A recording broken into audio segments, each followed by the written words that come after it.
طيب ليه الزمالك؟ الزمالك عشان هو الزمالك لازم تحب الزمالك انت طبعا عشان انت اهلاوي. الزمالك عشان انت تحس ان هو شبه قصة حياتك، يعني مش حاجة أسطورية، مش تلاقيه هو بيكسب على طول ومش عارف ايه وفي اب داون، فاهم؟ تحس ان هو حاجة حياة. مش هبقى مبسوط مثلا لو انا ضعفت كل الفرق اللي قصادي، فدي انا بكسب لوحدي ومفيش منافسة، بنافس لوحدي، انا بلعب لوحدي يعني انت خلينا نفترض في عالم تاني، في كوكب اخر، لو دلوقتي الزمالك اللي انت بتحبه وكل حاجه والزمالك ده بيكسب، مش هنقول له بيكسب مثلا، بيكسب 6 سنين ويخسر موسم مثلا، او هو المنافس الاقوى او بياخد كل حاجه، ساعتها انت هتكون مش هتكون حابب الوضع كده؟ مش حاجات كده. هو اكيد انا حابب اكسب، بس انا حابب اكسب بمنافسه. سيلتك مثلا تقريبا بيكسب الدوري على طول، بس مفيش منافسه، فاهم؟ انا هقعد اكسب 30 سنه مثلا. طبعا انا كسبت 30 سنه من غير منافسه، طب انا بلعب ليه؟ وانا كراجل اهلاوي انا بناقشك عادي وباخد الاراء لو انت عايز بتاعتك. تكسب على طول. الاراء بتاعتك مش فكره برضو كده. يعني انا اقول لك على حاجه، انا كان عندي وانا صغير كان عندي مشكله مع الزملكاويه او كده، او الناس عموما اللي بتقول ان مثلا الاهلاويه دايما كان بيتقال على الزمالك قشطه الانتماء وقشطه مش عارف ايه، ومهما حصل احنا مع الزمالك ومش عارف ايه. وانا شايف ومقتنع ان اي جمهور كده هو ده، لو حد بيعمل عكس كده فقشطه ده مش بيشجع الفرقه. انا كان عندي مشكله ساعات، كنت فعلا ساعات ممكن اتمنى اهلي ممكن تقعد بس وانا بقى صغير وكده، ممكن تقعد بس موسم او اتنين او حاجه تخسر او كده، عشان بس اثبت للاشرار دول ان انا فعلا، يعني ان انا فعلا قشطه بحب الاهلي وعادي ما عنديش مشكله ان هو يخسر، دايما عايزه يكسب، دايما عندي العقليه بتاعت الاهلاوي اللي انا عايز الاهلي دايما يكسب ودايما نكسب كل الناس وناخد كل البطولات. عندي العقليه دي اللي انا متربي عليها كاهلاوي عادي. بس كان عندي الحته اللي هو طب ما نيجي ان هو نخسر شويه ونشوف الوضع. وخالد لو كان هنا دلوقتي كان زمانه دلوقتي بيقول لي انت بتقول ايه، ازاي عايزنا نخسر؟ يعني انا كنت في اوقات بقول طب ما يلا بينا، عشان بس اثبت لهم ان قشطه لا احنا عادي بنشجع الاهلي، وهو ما فيش، ايوه في جمهور وافي ومش عارف، هو المفروض الجمهور يبقى كده، ده الطبيعي. يعني انت بقى حظك ان انت بتشجع الفرقه دي او انت مع الفرقه دي. خلي بالك برضو الموضوع ما كانش ليك انت شخصيا، فاهم؟ يعني انت مثلا مشجع درجة اولى، خلينا نقول مش درجة اولى استاد بس في جزء كبير من الاهلي، في جزء من المشجعين هم ما لهمش علاقة قوي بالكورة، فده بيخلي العدد اكبر، بيخلي اراء غريبة. دي حاجه احنا ممكن نكون اصلا بنتضايق منها، من العدد الزياده عن اللزوم او العدد اللي محسوب علينا. بس هو مش انت فاهم، انت ليك الحق ان انت تشجع الاهلي عادي، انا ما عنديش مشكله، انا مش يعني انت حر عادي. بس انا اتضايق بقى لما انت تيجي تحسب عليا كواحد ان انت بتعمل مثلا تصرفات غريبه، او يجي مثلا الاهلي يخسر تقول لك انا رايح مش عارف اشجع مين. دي ممكن انا اتضايق ساعتها من الحوارات دي. خلينا نتكلم في حاجه تانية، وهي فكره الحماس اللي هو اسلام كان قال لنا الفكره دي قبل. شوت اوت لاسلام يا جماعه، هو اللي بيصور معانا دلوقتي. فكره الحماس دلوقتي، احنا مثلا دلوقتي احنا عندنا 24 سنه 25 سنه، فاحنا بنشجع كوره من زمان. فهل دلوقتي فكره الحماس او كده، الحماس ان انت متحمس او بقيت تزعل زي زمان؟ انت فين دلوقتي من حماس كره القدم ومن حماس تشجيع الزمالك وكده؟ بص، الطبيعي ان اي حد مع السن بيهد. واحد بادئ من حماس 150%، فاهم؟ فلما ينزل مش هينزل كتير قوي يعني، فاهم؟ حماس قريب برضه يعني. هو ممكن اخر كام سنه عشان احنا الفرقه رايحه في داهيه، فاحنا فيها هدوء شويه، بس يعني الحماس هيفضل موجود. بس طبعا الحماس بيقل مع انك تتفرج على الكره الاوروبيه، تتفرج على ماتش في الدوري وبعد كده افتح بريمير ليج، الموضوع مستحيل. الزمالك بالخصوص يعني فاهم، ما اقدرش ما اتفرجش على الماتش، في حاجه بتاكلني ده يعني السنه اللي فاتت ديت مثلا في ماتشات كانت صعبه يعني، صعبه مفيش كره بتتقدم اصلا، احنا ما بنعملش اي حاجه، مفيش هجمه اصلا بتلعب. برضه كنت بكمل الماتش يعني، كمل الماتش ما تعرفش تقوم من الماتش. خلينا اتكلم عن نفسي في الحوار ده برضو. انا يا زمان كان برضو انت عارف الحماس كان فوق خالص، يعني كان فوق بجنون بقى. بعد كده طبعا ابتدى يقل. انا بتكلم عن الاهلي لان انا الكره الاوروبيه برضو مش بتفرج عليها زيك او كده، فبرضو الموضوع بالنسبه لي عادي. انا لو هتفرج على كوره هتفرج على الاهلي، لو في بقى حاجات كبيره ممكن نهائي بقى تشامبيونز ليج او حاجه ممكن اتفرج عليه، لكن غير كده هو الاهلي. ففكره بقى الحماس بالنسبه لي ان انا لما قعدت فتره كده، لما كنت بصور الفيلم، قعدت سنه بصور فيلم كده في مكان ما، مش عايز اقول كنت فين يعني. وبعد كده في الفتره دي الحماس ابتدى يقل ان انا ما كنتش بعرف اتفرج على ماتشات كتير. الواحد زي ما انت بتقول كل ما بيكبر كل ما بيبتدي ايه اللي هو الحاجات دي ما بتاخدش من اهتمامه قوي، او اهتمامه بقى يقل في بقى ماتشات ماتشات معينه هو اللي الواحد ممكن يقعد يتفرج عليها يحس بقى ان يرجع له بقى الحته اللي هي الاهلاويه القديمه بتاعت بقى العيل الصغير اللي هو بيتفرج بقى ممكن يكسر يقوم. او لما يكون مثلا بقالي فتره انا غصب عني دلوقتي شغلي ومش عارف ايه، فما بعرفش اتفرج على ماتشات كتير، فانا بقالي فتره ما عدتش اتفرجت على ماتشات الاهلي باستمرار، فغصب عني الموضوع ابتدى عمال يبعد عني. اللي بيقوم الحاجات دي بقى لما اتفرج على حاجات قديمه ساعتها اللي هو اهلي ماتش قديم يجي مش عارف ايه. لكن غير كده فعلا حاسس ان انا كادهم الحماس ابتدى يقل بقيت احس ان انا بقيت راجل كبير اللي هو ايه، انا بشجع الاهلي. عارف انت الناس الكبيره بيشجعوا الاهلي بقلبهم، دول اللي انت مش ممكن ما تبقاش ظاهر قدامك هو ايه، بس هو ايه بقى الموضوع بقى في قلبك، فاهم اللي هو انا ايه بشجع الاهلي قلبي، انا عارف الاهلي بالنسبه لي ايه، بحبه، ذكريات معاه كذا وكذا، شال من علينا كآبة السنين ستيل اللي هو في قلبك. وانا بقلب في التلفزيون جه ماتش مش من بعيد يعني ممكن يكون 2019 تقريبا، كواليتي صوره يعني دلوقتي بقول ازاي كنت بتفرج على ده؟ مستحيل. ايه ده؟ التيشيرتات مش باينه، ارقام اللعيبه مش باينه، مستحيل ازاي؟ طيب انا عايزك تكلمنا على اللعيبه احنا مش عايزين نتريق على حد يعني، بس عايزك تقول لي اللعيبه اللي ضايقوك بقى على مدار بقى تشجيعك مع الزمالك، لو افتكرت اي لاعب كده اللي هو لا ده مش لاعب او ده ضايقني او ده كان عبء او كده. عارف ان انت الموضوع ممكن يكون كبير او يعني عدد كبير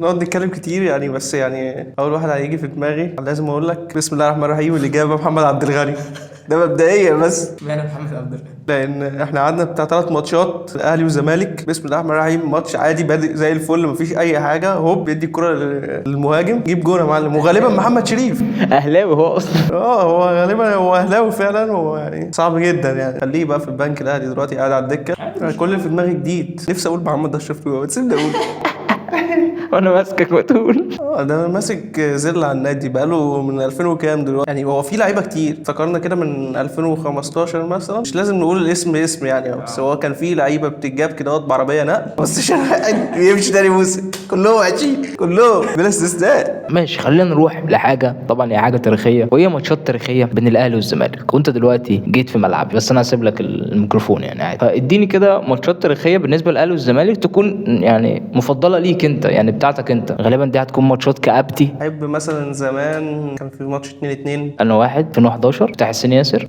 ياسر هو تقريبا اللي جاب الجونين. هو في الجون التاني اللي شيكابالا رقص وحطها من لوب من فوق. ما هو ده الجون التاني كان احمد عادل اعتقد. غالبا مش هو اللي جاب الجون الاولاني، لا الموضوع لا انا لازم افتكر، غالبا احمد جعفر اللي جاب الجون. لان انا فاكر جون الاهلي، فاكر جون الاهلي اللي هو بتاع بركات لعب باك يمين في الماتش ده، فعمل عرضيه جده بعد كده جاب جون، ابو واحد كان طالع مش عارف طالعه غريبه، جده راح جابها بدماغه راح جرى على الجمهور لحد الثالثه شمال هناك. والجون التاني طبعا بتاع دومينيك. الجون الاول بقى هو اللي مش فاكره، شيكابالا رفعها واحمد جعفر. لا ده 3-3 ده 3-3 ده اول حاجه في 3-3 بس يعني 3 ده كنت انا هقوله لك برضه كويس، بس زعلت قوي بجون بركات. ما زعلتش في 2-2 ما نفس السيناريو اصلا. ماشي بس 3-3 ده علم معايا اكتر انا فاكر كنت قاعد بتفرج مع اسلام على الماتش ده، كنت عمال اقرا سوره الاخلاص في اخر الماتش والله احمد يا رب نجيب جول يا رب. انت متخيل الماتش دوت بقاله حوالي 14-13 سنه. قول لي ايه تاني لو حاجه انتوا كسبتوا فيها، اصل اللي انت قلتهم دول الاثنين دول غالبا ماتشات سيئه ليكوا يعني، او مش ماتشات سيئه كمثلا اداء ذكر ده في الاثنين خسرتوا الدوري فيهم. بس الحكام ذبحتني، انا مش مسامح الحكام، انا لسه فاكر ماتش المقص لغايه دلوقتي. لا هو حسام حسن بيدي حماس ابن لذين الصراحه. بس هو الفكره ان الجوزيه جه بعد كده يعني، الجوزيه لما جه بقى بعد كده قعد بقى يلعب اللعبه ومش عارف ايه، وانتوا خلاص خسرتوا الدوري وبتاع. دي حياه الاهلي عموما يعني. الاهلي دايما معتمد الاستراتيجيه ديت، اول لما يبدا يبعد عن الدوري يقول لك احنا خسرنا يعني. ده اللي انتوا بتعملوه دلوقتي في اخر ماتش السوبر، ان احنا خسرنا يا جماعه ماتش السوبر خلاص كده خسرانين. لا بس يعني انتوا الفرقه بتاعتكم كويسه قوي، بس مش في كل الاوقات. مثلا سيد عبد الحفيظ ما جيش قال لك احنا خسرنا الدوري، قال لك الدوري لسه طويل. مش في كل الاحوال بيقول لك اللي هو انتوا خلاص احنا خسرنا الدوري يا جماعه. لا جوزيه كان ممكن حاجات ان هو مثلا بيلعب شويه او هو دي طريقته، لكن في بعض الاوقات الثانيه 2019 سيد عبد الحفيظ جه من اول الدور الاول قال لك لا يا جماعه احنا لسه الدوري طويل ومش عارف ايه واستنى وخليك هادي والحوارات دي. ماتش 3-1 بتاع الكاس بتاع الكاس كنا قاعدين بنتفرج عليه نزلنا القهوه تحت مصطفى فتحي من ماتشات الزباله. 2-1 بتاع الكاس فريرة ده 2-0 كمان. ده ماتش سيء كمان بالنسبه لي، ده ماتش تحفه. ده ماتش سيء ليه بقى؟ لان انا كنت قايل الحوار ده في القناه الاساسيه ان هو كان الزمالك بقاله فتره ما كسبش الاهلي تقريبا من 2007، فجينا في 2015 حتى ماتش الدوري خسرناه. الماتش بتاع الدوري بتاع مؤمن زكريا ده. فالفكره ان الزمالك من يعني غالبا احنا ما كناش حضرنا مع بعض ان الزمالك كسب الاهلي 2015. هي دي كانت اول مره، بس هو جه بعد كده 2015 دي اللي هو بالنسبه لنا في ايه اللي بيحصل. يعني ايه الزمالك يكسب حرفيا؟ كان هو ده يعني ايه الزمالك يكسبني؟ انا مش فاهم يعني ايه الزمالك ممكن يكسبني، فاهم؟ لان انا ما حضرتهاش، انا ما وعيش على حاجه شبه كده، فاهم؟ لعن الله من كان السبب. والله قلت حسام عبد المجيد بس يعني هو ما يتذكرش اسمه. الزناري كان نفسي اقول الزناري. عادي عادي، انا احطها لك عادي، احطها لك عادي. ده الزناري ده مش بني ادم.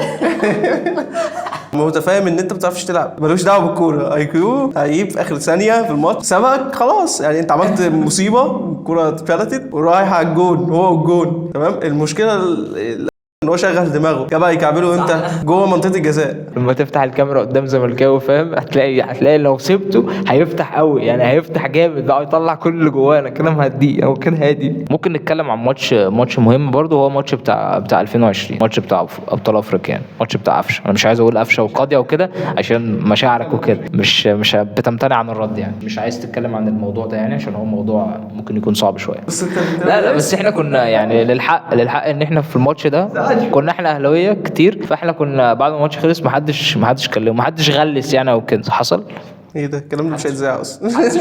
مش عايز اقول المشكله، بس خلينا نتكلم في فكره ان في فرقه مثلا هي المسيطره في اي حته في العالم عموما، هي المسيطره. فهل شايف ان من الطبيعي ان الفرقه التانية هتكون بتكره؟ فانت ازاي شايف الحوار ما بين ان انت دلوقتي انت مثلا كزملكاوي ازاي شايف الاهلي او كده، او فكره الكره، او مش نسميها كره، اللي هو المنافسه؟ ما بحبش المنافس بتاعي عشان انا ما بحبوش. كده ما بحبش الاهلي اكيد ما هو طبيعي. مشكلتي مع الاهلي ان هو اي حاجه مش عجباني اوصفها في المونتاج، وش يعني وش قناتي، انا حر. انا حر قناتي والله.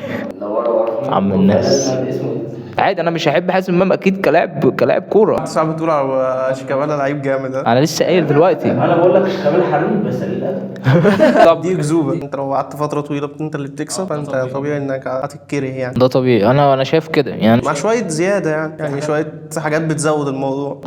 حاجات من وجهه نظرك تانية، يعني حاجات سياسيه مش عايزين نتكلم فيها يعني. لا مش كده سياسيه بس يعني مثلا قول مثلا، مش هشيل حاجه، قول. الجمهور الاهلي صعب قوي يعني. من ناحيه ايه يا فندم؟ من ناحيه ايه؟ بيزودها زياده عن اللزوم قوي. في ايه؟ قول. اللي بيقول لك الزمالك مش عارف ايه. قول لي حاجه في ايه؟ الجمهور الاهلي بيعمل ايه بسبب ماتش القضيه ويقول لك ارحمنا من الزيطه. عادي عادي عادي، يا نهار اسود. انا واحد بشارك في هذه. يعني انت في مخيلتك بس لو احنا اللي كسبنا احنا كنا نعمل ايه يعني؟ تخيل ان احنا ممكن نعمل حاجه اكتر من اللي انتوا عملتوها. ما دي معادله للي كان ممكن يحصل مثلا، بس دي اسمها كلاحه يعني، فاهم؟ هي دي غلاسه مش اكتر.